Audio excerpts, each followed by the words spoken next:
Si S es una subclase de T, entonces podríamos decir que los objetos de tipo T se podrían reemplazar por objetos de tipo S, sin necesidad de alterar sus propiedades. Llegamos al tercer principio SOLID, que es sustitución de Liskov. Y es difícil de entender eso que nos dijo Barbara Liskov en 1988. Pero vamos a verlo en un ejemplo. Vamos a suponer que este señor que tenemos aquí es un carpintero. Y ese carpintero trabaja en una fábrica haciendo muebles.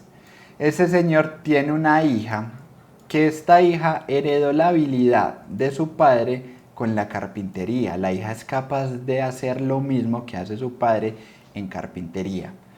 Un día ese señor se levantó enfermo y dijo, no, yo estoy muy enfermo y no soy capaz de ir a trabajar a la fábrica. Pero alguien lo tiene que reemplazar en la fábrica. La hija puede ser capaz de ir a la fábrica y reemplazar a su padre haciendo el mismo trabajo de carpintería, entregando los mismos resultados. Es más, en la fábrica no se van a dar cuenta de que el trabajo lo está haciendo su hija porque ella está haciendo prácticamente el mismo trabajo que está haciendo su padre. A esto se refería Barbara Liskov con su principio de sustitución de Liskov.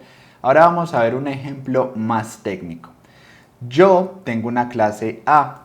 Esa clase A yo la estoy utilizando en un programa. Y ese programa con esa clase A me está entregando un resultado. Entonces yo el día de mañana decido por crear una clase B. Y yo me pregunto, ¿será que puedo heredar la clase A en la clase B? Sería lo correcto. Lo que nos dice Barbara Liskov, que con este principio de sustitución de Liskov, nosotros nos vamos a dar cuenta si es correcto o no heredar. Entonces dice Barbara Liskov, listo, vea, herede. Pero donde se esté utilizando la clase A, utilice la clase B. Y si ese programa con la clase B le entrega el mismo resultado que si hubiera sido con la clase A, entonces la herencia que se aplicó aquí es correcta. Pero si todo lo contrario, el resultado es diferente, como si me hubiera dado en la clase A, entonces aquí no es correcto heredar.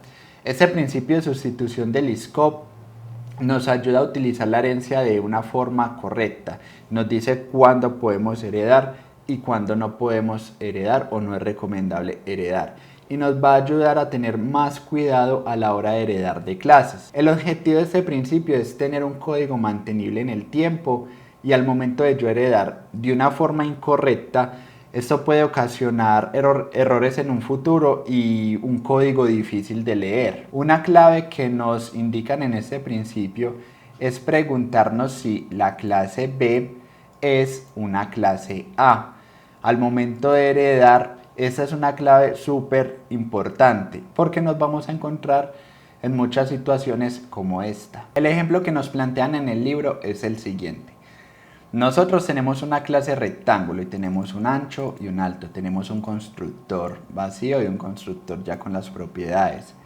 Tenemos un método que me modifica el ancho de mi rectángulo y tenemos un método que nos modifica el alto de un rectángulo. Posteriormente tenemos un método que es calcular área. Entonces lo que nos dice es lo siguiente. Yo tengo una clase espejo, yo tengo una tienda de espejos y yo tengo un contrato con un cliente en donde ese contrato dice lo siguiente, vea, si yo voy a crear un espejo con un alto de 10 y con un ancho de 20, entonces el área me tiene que dar 200. Ese es el contrato que yo tengo con mi cliente en la tienda de espejos. Incluso yo lo puse aquí como una prueba para validar de que esto sí se cumple. Entonces si yo ejecuto esta prueba, me va a salir exitosa porque el área con estas características o propiedades me está dando 200. Si el día de mañana vamos a implementar un cuadrado, entonces vamos a crear aquí la clase cuadrado. Listo.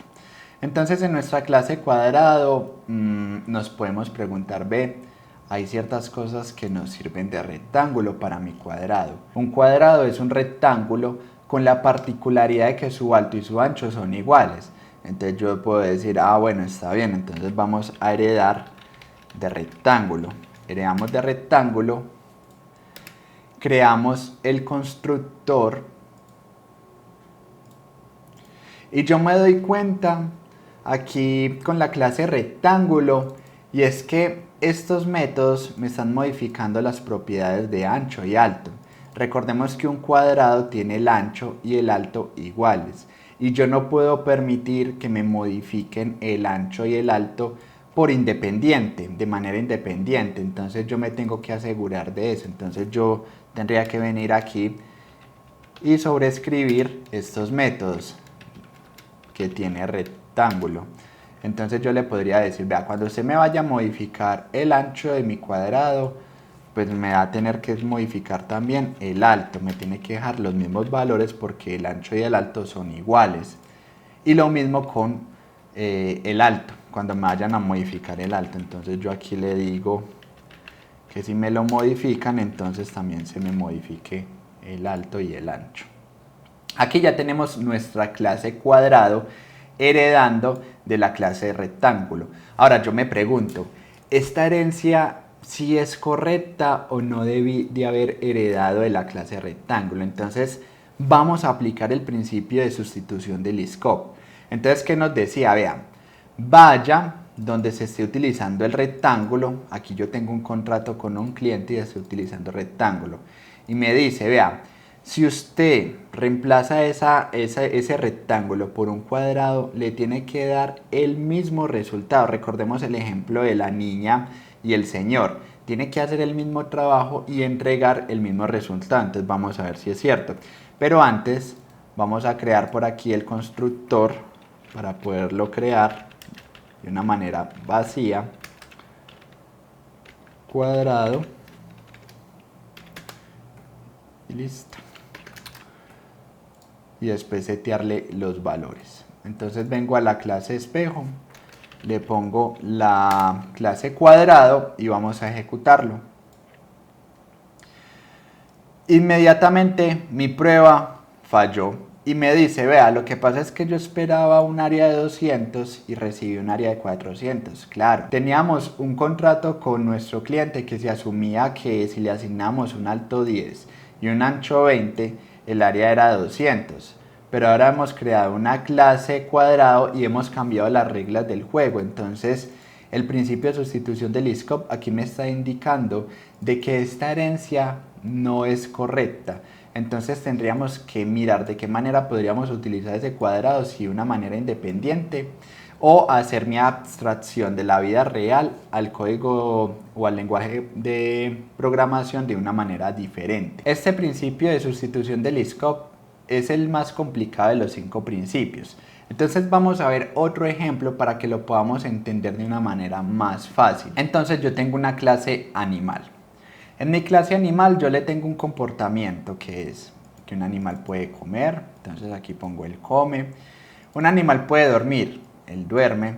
Un animal puede saltar, el salta. Y por aquí tengo una clase principal donde estoy utilizando esta clase de animal, en donde hago uso de esos métodos comer, dormir y saltar. Entonces si yo lo ejecuto, me va a indicar pues el comportamiento de mi animal, él come, él duerme, él salta. Entonces si el día de mañana yo voy a crear una clase perro, yo me puedo preguntar, venga, el perro es un animal y el animal tiene estos comportamientos. Yo en vez de repetirlos acá, pues voy a heredar esos comportamientos. Entonces yo voy a heredar de la clase animal. En este momento estoy de acuerdo con que estos comportamientos los va a tener mi perro. Por ahora no va a tener otro comportamiento adicional. Pero entonces yo me pregunto, ¿esta herencia que yo acabé de hacer aquí es correcta? Entonces vamos a aplicar el principio de sustitución de Liskov. Entonces vamos a reemplazar, en vez de animal, vamos a poner perro. Si yo ejecuto, miren lo que pasa. Me está dando el mismo resultado. Este perro se está comportando de la misma manera como el animal anteriormente. Entonces me dice, él come, él duerme, él salta. Entonces la herencia que aplicamos en este caso es de una manera correcta. Si yo llego a utilizar, por ejemplo, voy a crear otra clase que se va a llamar elefante. Y yo digo, bueno, un elefante es un animal. Venga, heredemos entonces de animal. Animal. Pero entonces yo me pongo a pensar, Venga, es que revisando la clase animal, el animal puede comer, sí, él come, el animal duerme, pero el elefante no va a poder saltar. Entonces, seguro ustedes se han encontrado con esta situación muchas veces, que crean una clase, por ejemplo esa clase elefante, que extiende de otra, que es la de animal, pero de repente uno de esos métodos sobra y no sabemos qué hacer. Y las opciones más rápidas serían, no, listo, venga, es que no voy a poder utilizar ese método de saltar porque es que el elefante es muy pesado. Entonces, no, venga, entonces vamos a modificar este método, vamos a sobreescribirlo y dejémoslo vacío o pongámosle una sección. Incluso le podemos poner, venga, es que el elefante no salta. Entonces aquí es donde empezamos a violar el principio SOLID, porque estas condiciones, estas sobreescrituras sobre métodos que no voy a utilizar de la clase padre, me van a empezar a condicionar el sistema más adelante y les voy a mostrar de qué manera. Por ejemplo, en el método principal, cuando yo estoy utilizando aquí la clase animal, miren, si yo pongo la clase elefante, vamos a hacerle la prueba de sustitución del scope y lo ejecutamos. Miren lo que pasa. Él come, él duerme, el elefante no salta. El elefante no se me está comportando como un animal, no me está reemplazando o no me está sustituyendo este animal. Entonces aquí es donde empiezan los problemas. ¿Por qué? Porque si yo quiero que esto funcione, supongamos que no me importa la sustitución del scope y yo quiero heredar sí o sí de animal. ¿Qué me toca hacer o qué voy a violar aquí? También voy a violar el principio de abierto cerrado que lo vimos en videos anteriores. ¿Por qué? Porque me va a tocar poner aquí un condicional donde diga, venga, es que animal, si el animal es de la clase elefante, entonces no me vas a poder utilizar este método saltar. Vas a sacarme un error o una excepción que me diga, error, no utilizar en elefante. Y si es el caso pues contrario, pues entonces sí me va a poder utilizar el saltar. Entonces miren lo que pasa cuando yo ejecuto, ya entonces me va a saltar un error diciendo que el elefante no puede saltar.